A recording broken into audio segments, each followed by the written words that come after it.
4 chapter ہے جو ہم نے کل پڑھ لیا تھا، 5 ہے، وحی اور تبلیغ اسلام کے مراحل۔ اس میں ہم پڑھیں گے غار حرا میں عبادت، ابتدائے وحی اور اعلان نبوت، تبلیغ اسلام کا آغاز اور پہلا مرحلہ، تبلیغ اسلام کا دوسرا مرحلہ اور تبلیغ اسلام کا تیسرا مرحلہ۔ ٹھیک ہے، یہ ہمارا آج کا 5 چیپٹر ہے۔ سمجھ میں آیا سب بچوں کو؟ اعوذ باللہ من الشیطان الرجیم، بسم اللہ الرحمن الرحیم۔ پڑھ لیجئے سب۔ اعوذ باللہ من الشیطان الرجیم، بسم اللہ الرحمن الرحیم۔ ٹھیک ہے، وحی اور تبلیغ اسلام کے مراحل، divine revelation and the stages of preaching Islam. غار حرا میں عبادت۔ اللہ کے آخری نبی صلی اللہ علیہ وآلہ وسلم کی عمر مبارک جب 40 سال ہوئی تو آپ کی ذات اقدس میں ایک نیا انقلاب پیدا ہو گیا۔ محبت الہی اور عبادت الہی کا ذوق آپ کو مکی زندگی کی مصروفیات سے نکال کر ایک غار میں لے گیا۔ وہاں آپ اکیلے رہ کر اللہ کریم کی عبادت میں مگن رہتے۔ کعبہ شریف سے تھوڑی دور پر ہی واقع ہے غار حرا، اور جہاں کئی دنوں کا کھانا پانی لے کر تشریف لے جاتے اور غار کے پرسکون ماحول میں عبادت اور غور و فکر میں مصروف رہا کرتے تھے۔ جب کھانا پانی ختم ہوتا تو کبھی خود گھر پر آ کر لے جاتے اور کبھی حضرت خدیجہ الکبریٰ رضی اللہ تعالیٰ عنہا وہاں پہنچا دیا کرتیں۔ آج بھی یہ نورانی غار اپنی اصلی حالت میں موجود ہے۔ وحی کی ابتدا اور اعلان نبوت۔ وحی کی ابتدا سچے خوابوں سے ہوئی۔ آپ رات کو نیند کی حالت میں جو خواب دیکھتے، بعد میں اس کی تعبیر یوں واضح ہو جاتی جیسے دن کا اجالا اور سورج کی روشنی۔ 6 ماہ اسی طرح گزر گئے۔ رمضان کے مبارک مہینے میں جب آپ معمول کے مطابق غار حرا کی تنہائیوں میں گوشہ نشین تھے کہ ایک رات تمام فرشتوں کے سردار حضرت جبرائیل امین علیہ السلام نے رب کا پہلا روح پرور پیغام بصورت وحی آپ تک پہنچایا۔ پھر کچھ عرصے وحی نازل ہونے کا سلسلہ بند رہا۔ کچھ عرصے بعد آپ کہیں جا رہے تھے کہ کسی نے یا محمد کہہ کر آپ کو پکارا۔ آپ نے آسمان کی طرف نظر اٹھا کر دیکھا تو حضرت جبرائیل جو غار میں آئے تھے اب زمین و آسمان کے درمیان ایک کرسی پر بیٹھے ہیں۔ آپ پر خوف طاری ہوا، آپ گھر آئے، کمبل اوڑھ کر لیٹ گئے۔ اس وقت یہ آیت کریمہ نازل ہوئی، پارہ 29 سورہ مدثر کی آیت نمبر 1 تا 5، یعنی اے بالا پوش اوڑھنے والے کھڑے ہو جاؤ، پھر ڈر سناؤ اور اپنے رب ہی کی بڑائی بولو اور اپنے کپڑے پاک رکھو اور بتوں سے دور رہو۔ اپنے رب کا یہ حکم ملتے ہی آپ نے حق کا علم بلند کرنے اور دنیا کو نور ہدایت اور نور توحید سے منور کرنے کا پکا ارادہ فرما لیا۔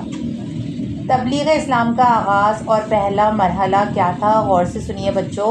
اللہ کے آخری نبی صلی اللہ علیہ وآلہ وسلم نے سب سے پہلے خفیہ طور پر ان لوگوں کو دعوت اسلام دی جن پر آپ کو اعتماد بھی تھا اور جو آپ کے حالات سے واقف تھے۔ ان حالات میں عورتوں میں سب سے پہلے حضرت خدیجہ، آزاد مردوں میں حضرت ابوبکر صدیق، لڑکوں میں حضرت علی بن ابو طالب، آزاد کردہ غلاموں میں حضرت زید بن حارثہ اور غلاموں میں حضرت بلال رضی اللہ تعالیٰ عنہم نے ایمان قبول کیا۔ تبلیغ اسلام کا یہ سلسلہ خفیہ طریقے سے جاری رہا۔ جس طرح پیاسا میٹھے اور ٹھنڈے پانی کی طرف لپکتا ہے، ایسے ہی خوش نصیب روحیں دیوانہ وار اس دعوت حق کو قبول کرنے کے لیے لپکتی۔ 3 سال کے اس عرصے میں مسلمانوں کی ایک جماعت تیار ہو گئی۔ اس دوران آپ دار ارقم میں رہے اور وہاں مسلمانوں کی تربیت فرماتے رہے۔ 3 سال بعد یہ آیت کریمہ نازل ہوئی جو دوسرا مرحلہ ہے تبلیغ اسلام کا، کہ سورہ شعراء کی آیت نمبر 214 ہے اور پارہ 19 ہے۔ ترجمہ: اور اے محبوب اپنے قریب تر رشتہ داروں کو ڈراؤ، جس میں حکم دیا گیا کہ آپ اپنے قریبی خاندان والوں کو بھی دعوت اسلام دیں۔ آپ نے ایک دن صفا پہاڑی کی چوٹی پر چڑھ کر قریش والوں کو بلایا۔ قبیلہ قریش کے تمام لوگ جمع ہو گئے تو اللہ کے آخری نبی صلی اللہ علیہ وآلہ وسلم نے فرمایا، اے میری قوم، اگر میں تم لوگوں سے یہ کہہ دوں کہ اس پہاڑ کے پیچھے ایک لشکر چھپا ہوا ہے اور جو تم پر حملہ کرنے والا ہے تو کیا تم میری بات کا یقین کر لو گے؟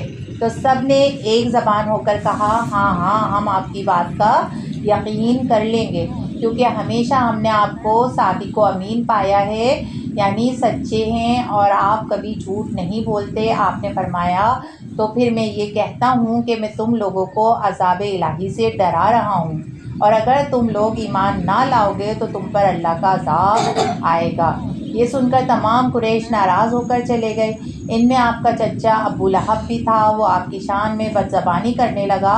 آپ نے تو اس کی گستاخی کا کوئی جواب نہیں دیا، لیکن آپ کے رب نے اس کی مذمت میں قرآن پاک کی ایک صورت نازل فرمائی۔ اس صورت کا نام کوئی بتائے گا کون سی صورت ہے؟